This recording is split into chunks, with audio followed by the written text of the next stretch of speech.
నమస్తే. ప్రస్తుతం మనతో పాటు ప్రముఖ ఆధ్యాత్మికవేత్త, ఆస్ట్రాలజర్ బ్రహ్మశ్రీ శ్రీనివాసుల అనంతరామ శర్మ గారు మనతో ఉన్నారు. గురుగారితో మాట్లాడేద్దాం. గురుగారు నమస్కారం. గురుగారు నమస్కారం అండి. సింహార్పణ. గురుగారు, మే నెలలో వృశ్చిక రాశి వారి పరిస్థితి ఎలా ఉండబోతుంది? ఈ నెలంతా కూడా ఏ విధంగా ఉండబోతుంది? గురుగ్రహ సంచారం కూడా జరుగుతుంది. మరి ఓవరాల్గా వీళ్ళకి ఎలా ఉండబోతుంది గురుగారు? వృశ్చిక రాశి, ఈ రాశి వారికి ఈ నెలలో గురుగ్రహ సంచారం ఉన్నప్పటికీ కూడాను కొంత వ్యతిరేక ఫలితాలే వస్తున్నాయి. ఎందుకంటే గురుడు అంతగా వీళ్ళకి అనుకూలించట్లేదు కాబట్టి ఖచ్చితంగా వీరికి కొంత వ్యతిరేక ఫలితాలు వచ్చే సూచనలు కనపడుతూ ఉన్నాయి. ఈ రాశి వారికి కోపం ఎక్కువగా ఉంటుంది.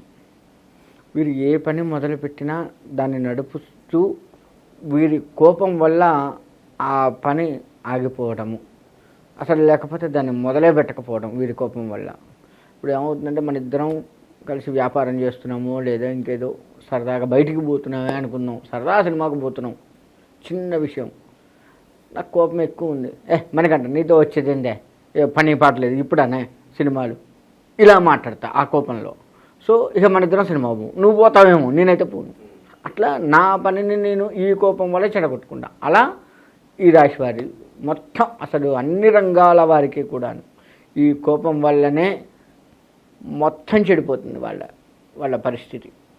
అనుకున్న టార్గెట్ ఎట్టి పరిస్థితుల్లో ఈ కోపం ఉంటే మాత్రం, లేకపోతే ఓకే, ఉంటే మాత్రం మొత్తం దెబ్బతింటారు.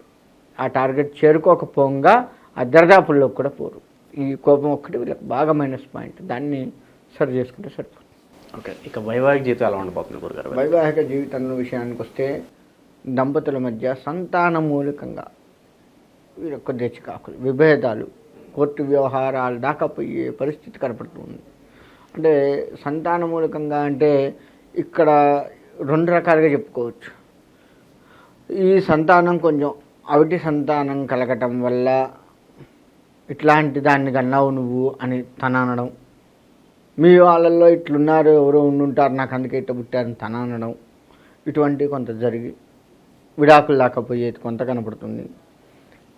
కొంత వచ్చేసి యువత పెడుదారు పట్టడం వల్ల మీ పెంపకం ఇట్టుంది, నీ పెంపకం ఇట్టుందని వీళ్ళు కొట్టుకొని చివరికి కోర్టుకు పోయి తద్వారా అక్కడ కూడా వాళ్ళ పరిష్కారాన్ని వాళ్ళకి చేస్తూ వీళ్ళ గొడవలు మాత్రం వీళ్ళకి అవుతూ ఉంటాయి.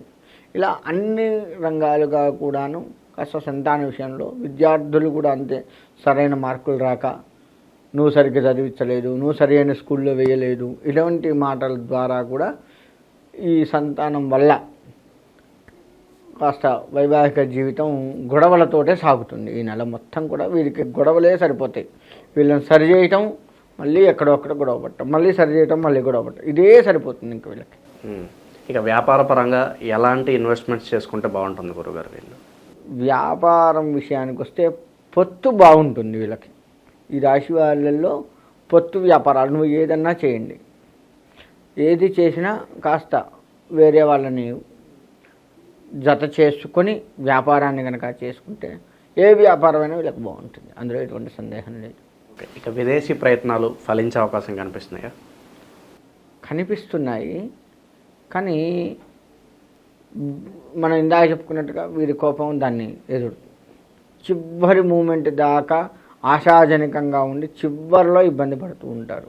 అక్కడి నుంచి ఇక్కడికి వచ్చేవాళ్ళైనా సరే, ఇక్కడి నుంచి పోయేవాళ్ళే కాదు, అక్కడి నుంచి ఇక్కడికి వస్తూ ఉంటారు. ఇప్పుడు సెలవులు వచ్చినాయి, మన ఊరు వెళ్దాము, మన పొలాలు చూద్దాము, లేదా మన ఇంటికి వెళ్దాము, మన స్నేహితుల్ని కలుద్దాము, ఇలా రకరకాలుగా వస్తారు.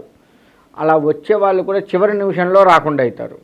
అలా కూడా వీళ్ళకు అట్లా విదేశాల నుంచి మన దగ్గరికి రావాలన్నా, ఇక్కడ వాళ్ళు అక్కడికి వెళ్ళాలని ప్రయత్నాలు కొత్తగా చేస్తున్నవారు కావచ్చు, ఆల్రెడీ వెళ్ళి వస్తూ ఉన్నటువంటి వాళ్ళైనా కావచ్చు, చివరి నిమిషంలో వీళ్ళకి కాస్త ఇబ్బంది కలుగుతూ ఉంటుంది.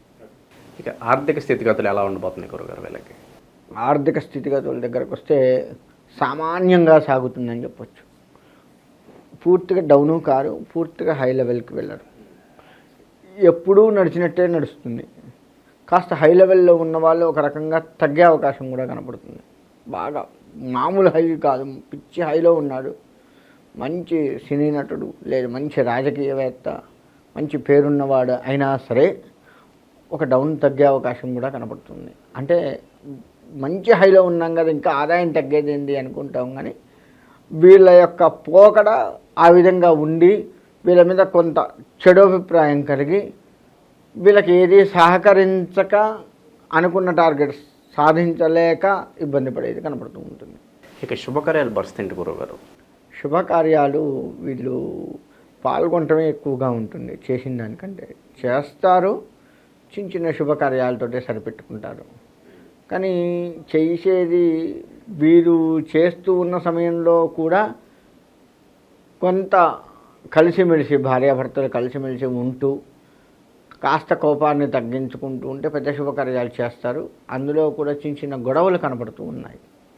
ఇక ఆరోగ్యపరంగా ఎలా ఉండబోతున్నారు? ఆరోగ్యం అంటే వీళ్ళకి బీపీ ఎక్కువగా వస్తుంది. లో బీపీ కానీ హై బీపీ కానీ వీరికి ఖచ్చితంగా 100కి 100% బీపీ ఉంటుంది. తగ్గటమో పెరగటమో అదైతే వీళ్ళని చక్కగా నీడలాగా వెంటాడుతూ ఉంటుంది ఈ నెల మొత్తం కూడా. అది ఒక్కటే వీళ్ళ మైనస్ పాయింట్. ఓకే, ఇంకా మరి మెరుగైన ఫలితాల కోసం ఎలాంటి రెమెడీస్ చేసుకుంటే బాగుంటుంది అంటారు వీళ్ళు? మెరుగైన ఫలితాలు అంటే వీరు ఎప్పుడూ కూడా కోపాన్ని ముందు తగ్గించుకుంటూ సాత్వికమైనటువంటి ఆహారాన్ని భుజిస్తూ కాస్త ఉప్పులు కారాలు తగ్గించుకోవడం. అంటే మరి బీపీ అన్నారు అందుకే చెప్తున్నారేమో అనుకుంటాం. కాదు. ఉప్పులు కారాలు బీపీ అనేది కాస్త పక్కకు పెట్టినా ఉప్పు కారాల వల్ల రజోగుణం బాగా వీళ్ళకి వస్తుంది. దాన్ని తగ్గించిన వాళ్ళం అవుతాం ఉప్పు కారాలు తగ్గించడం వల్ల. అంతేగాని ఆరోగ్యానికి దీనికి ముడి పెట్టద్దు. మళ్ళీ అంటే సాత్విక గుణం ఎక్కువగా ఉన్నట్లయితే వీరికి ఇంకా బాగుంటుంది. అది నేను చెప్పేది. ఆధ్యాత్మిక పరంగా కాస్త మెడిటేషన్ అది చేసుకుంటూ ఏదైనా దైవ ధ్యానం ఎక్కువగా చేస్తూ ఉంటే బాగుంటుంది. ఓకే, ఏదన్నా విశేషంగా దానాలు ఏమన్నా చేసుకుంటే బాగుంటుందా గురుగారు? దానాలు అంటే వీరు సూర్యుడిని ఆరాధిస్తూ సూర్యుడికి సంబంధించి దానాలు కనుక చేసుకుంటే బాగుంటుంది.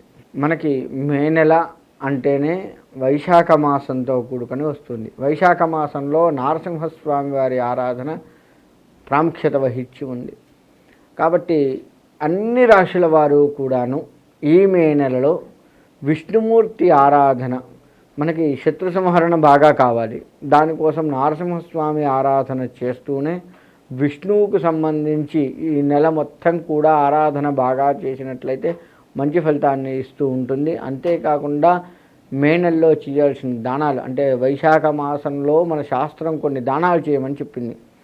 అంటే వస్త్రదానము, నీటి దానము, నీళ్లు కూడా వైశాఖ మాసంలో దాహార్తి తీరుస్తూ ఉంటాయి కాబట్టి అటువంటి దానము, అంతేకాకుండా ఛత్రదానము, చెప్పులు దానము, ఇటువంటివన్నీ కూడా పాదుక దానం అంటారు. ఇటువంటి దానాలు కొన్ని చెప్పబడి ఉన్నాయి.